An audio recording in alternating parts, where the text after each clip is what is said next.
తెలుగు ప్రేక్షక దేవుడికి నమస్కారం.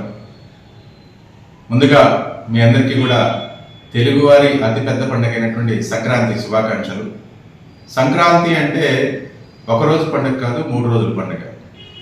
ఈ 3 రోజుల పండుగ వెనుక అనేక వైజ్ఞానికమైనటువంటి అంశాలు ఉన్నాయి.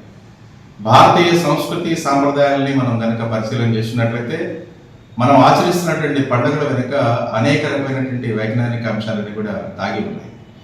అదేవిధంగా కాలధర్మంతో పాటు ఋతువుల యొక్క మార్పులను అనుసరించి మన పండుగలన్నింటినీ కూడా మన పెద్దలు మనకు ఏర్పరిచి ఉన్నారు. ఈ ఋతుధర్మాన్ని అనుసరించి ఆచరించేటువంటి పండుగల్లో అతిపెద్ద పండుగ సంక్రాంతి. సూర్య భగవానుడు ఒక రాశి నుంచి ఇంకొక రాశికి మారడానికి 4 రోజుల కాలం పడుతుంది.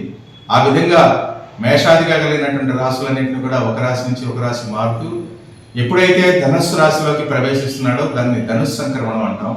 దాన్నే నిలబడటం అని కూడా అంటాం.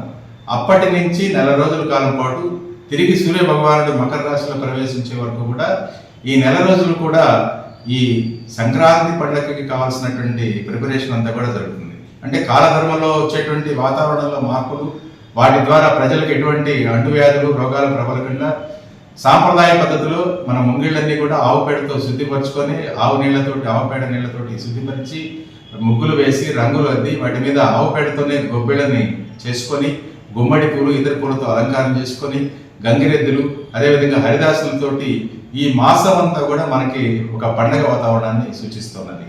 ఈ సంక్రాంతి పండుగ అనేది కేవలం ఒక రోజు కాదు, 3 రోజులు అనుకున్నాం. అందులో మొట్టమొదటి వచ్చేటువంటి పండుగ మొదటి రోజున భోగి. ఈ భోగి రోజున మనకి సంవత్సర కాలంలో కూడా మన ఇంట్లో వాడకుండా ఉన్నటువంటి చీడబిడ్డలు పట్టినటువంటి వస్తువులు కానీ వీటన్నిటిని కూడా భోగి మంటలు వేయటం వల్ల సూర్యోదయానికి ముందే లేచి పనికిరానటువంటి వస్తువులన్నింటినీ కూడా ఈ భోగి మంటల్లో వేసి ఆ చీడబిడ్డని వదిలించుకుంటూ కొత్త కాంతుల్ని మన జీవితంలో నింపుకునేటువంటి ప్రయత్నం మనం చేస్తాం.